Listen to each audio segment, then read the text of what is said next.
Hello everyone. सर्वप्रथम श्री स्वामी समर्थ.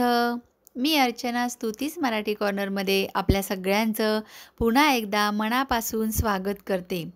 स्वामी तुमच्या या चातुर्मासामध्ये सगळ्या चांगल्या इच्छा अगदी लवकरात लवकर पूर्ण करू दे, हीच स्वामींचरणी मी मनोमन प्रार्थना करते. कारण या चातुर्मासाला ना आपल्या शास्त्रामध्ये अत्यंत महत्त्वाचे स्थान दिलेले आहे. या चातुर्मासामध्ये वर्षा ऋतू असल्याकारणाने अनेक गोष्टींना पाबंद घातला जातो. यामुळेच शास्त्रामध्ये आपल्या नमूद करून ठेवलेलं आहे की तुम्ही एका ठिकाणी बसून देवाची आराधना करू शकता, भक्ती करू शकता. याचे पुण्यफळ तुम्हाला अश्वमेध यज्ञ केल्याच्या प्रमाणे मिळणार आहे. त्यामुळेच तुम्ही या काही गोष्टी आहेत ज्या मी तुम्हाला आत्ता सांगणार आहे, त्याचं तुम्हाला जेवढं जमेल तेवढं तुम्ही पालन करा. असं काही नाही आहे की हे जे मी सगळे सांगते व्रत वगैरे ते सगळे तुम्ही करावे. जेवढं तुम्हाला शक्य आहे तेवढं तुम्ही एखादं तरी व्रत उचललं तरी काही हरकत नाही आहे. त्याचा तुम्हाला छान तुमच्या आयुष्यामध्ये फायदाच दिसून येणार आहे. चला तर मग बघूया या 4 महिन्यांमध्ये जे काय आहे गोष्टी त्या आपण करू शकतो. पण तत्पूर्वी आपल्या चॅनलवर जर नवीन असताल तर सबस्क्राईब करायला विसरू नका. अशाच नवनवीन माहिती, साधे सोपे उपाय आणि टिप्स, सणवार व्रतवैकल्याची माहिती मी तुमच्यासोबत शेअर करत असते. त्यामुळे आपल्या परिवाराचा भाग जरूर बना. या चातुर्मासामध्ये तुमची कोणतीही कसलीही इच्छा असू द्या, इच्छापूर्ती झाल्याशिवाय राहणार नाही. कारण या ज्या उपाय आहेत किंवा हे जे व्रत आहेत यापैकी कोणत्याही एका व्रताचे तुम्ही पालन करा, त्याचा तुम्हाला खरंच खूप चांगला अनुभव येणार आहे. यामध्ये आहे जे मी तुम्हाला सांगितलं आहे. तुम्ही जर पाहिले नसतील आपले छोटे व्हिडिओ शॉर्ट्समध्ये तर मी सांगितलेले आहेत. तुम्ही आपल्या चॅनलवर जाऊन नक्की बघा. गोपद्म व्रताचा महिमा साक्षात श्रीकृष्णाने आपल्या बहिणीला सांगितलेला आहे. सौभाग्यवृद्धीसाठी, अपार धनसंपदा प्राप्तीसाठी सांगितलेलं आहे. 33 गोपद्म तुम्ही दररोज रांगोळीने काढायची आहे तुमच्या देवघरासमोरच आणि हळदी कुंकू वाहून धूप दीप ओवाळायचा आहे. इतकं साधंसं हे छोटंसं व्रत आहे. नमस्कार करायचा आहे मनोमन. तर याचं फळ तुम्हाला अपार धनसंपदा प्राप्तीसाठी तर होतेच, पण सौभाग्यवृद्धीसाठी देखील होते. असं चातुर्मासातील छोटे छोटे साधे उपाय तुम्ही जरूर करा. आणि जर छोटे शॉर्ट तुम्ही आपले पाहिले नसतील तर आपल्या चॅनलवर जाऊन जरूर बघा. हळदी कुंकाचं देखील एक व्रत आहे जे स्वस्तिक काढायचं असतं. यामध्ये करायचं काय आहे, एका पाटावरती तुम्ही हळद आणि कुंकू याचं स्वस्तिक काढायचं आहे. गंगाजलाने किंवा गुलाबजलाने हे ओलं करायचं आहे. आणि त्यानंतर तुम्हाला हळदी कुंकू, धूप दीप, अक्षदा, फुले अर्पण करून साखरेचा साधासा नैवेद्य दाखवायचा आहे आणि दिवा तिथे जवळपास चालू ठेवायचा आहे. या चातुर्मासात हे व्रत तुम्ही जरूर करा. प्रत्येक सुवासिनीने हे व्रत करावे असे हे व्रत आहे. आणि उद्यापनाला तुमच्या मनाला वाटेल ह्या कोणत्याही व्रतापैकी तुम्ही करताय त्याप्रकारे तुम्ही सुवासिनीला बोलवून हळदी कुंकाचा करंडा वगैरे दान करू शकता किंवा मग तुम्हाला जे जमेल ओटी भरू शकता.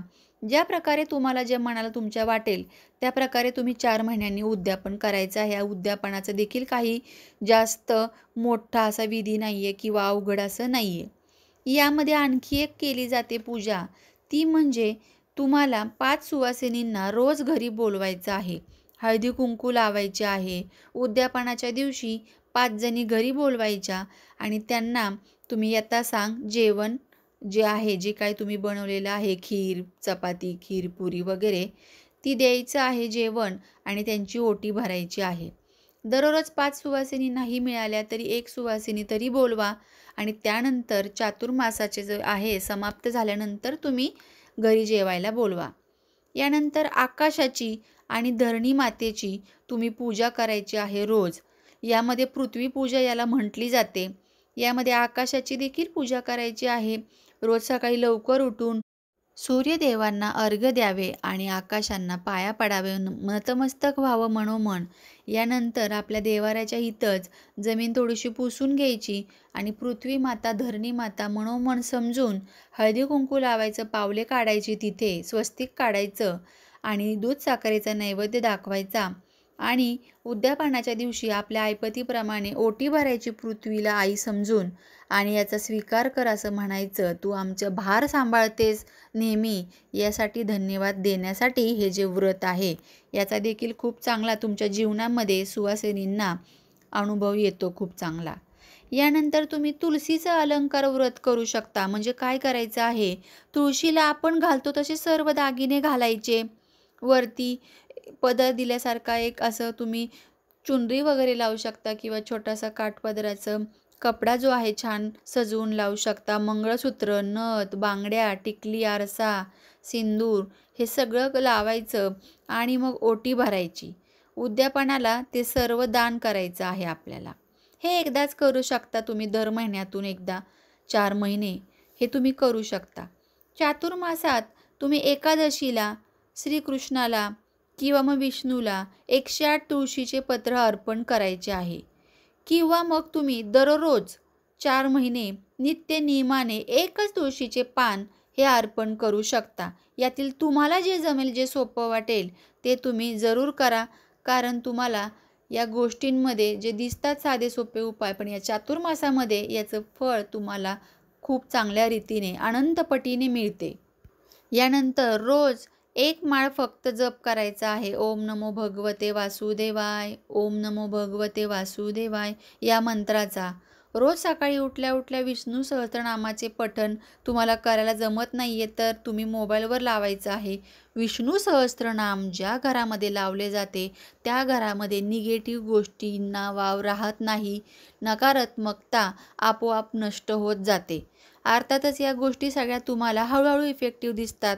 लगेच कोणत्याही गोष्टीचा तुम्हाला अंदाज येऊ शकणार नाही आहे. तर या गोष्टी आपण करत राहायच्या आहेत. या कोणत्याही खर्चिक गोष्टी नाही आहेत की आपल्याला मोठा खर्च आहे किंवा वेळ काढायचा आहे. आपल्या दैनंदिन नित्यक्रमामध्ये ह्या तुम्ही एक एक गोष्टी ॲड करू शकता. शास्त्रात अत्यंत महत्त्वाचे असे स्थान दिलेले जे व्रत आहेत ते मी तुम्हाला सांगितलं. असे बरेच व्रत आहेत. गाईची देखील रोज तुम्ही पूजा करू शकता. रोज गुळाचा आणि चपातीचा नैवेद्य द्यायचा आहे. छोटीशी रोटी करून त्यावर गुळाचा खडा ठेवून.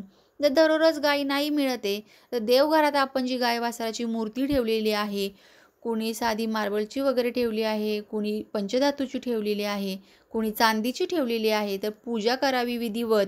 आणि तुम्ही द्वादशीला म्हणजे एकादशीनंतर द्वादशी येते तेव्हा गाईला गोग्रास द्यावा. तर अशा प्रकारे तुम्ही सगळ्यांनी हे करावं. आणि या व्रताचा तुम्हाला काय अनुभव येतो तो मला जरूर सांगा. व्हिडिओ आवडल्यास लाईक करायला विसरू नका. आणि ज्या तुमच्या मित्रमैत्रिणी आहेत, फ्रेंड्स, फॅमिली आहेत त्या सर्वांना हा उपाय जरूर शेअर करा, जेणेकरून तुम्हाला या गोष्टीचा देखील फायदा होईल. चला तर मग पुन्हा भेटूया नवीन माहितीसोबत. तोपर्यंत सर्वांना श्री स्वामी समर्थ.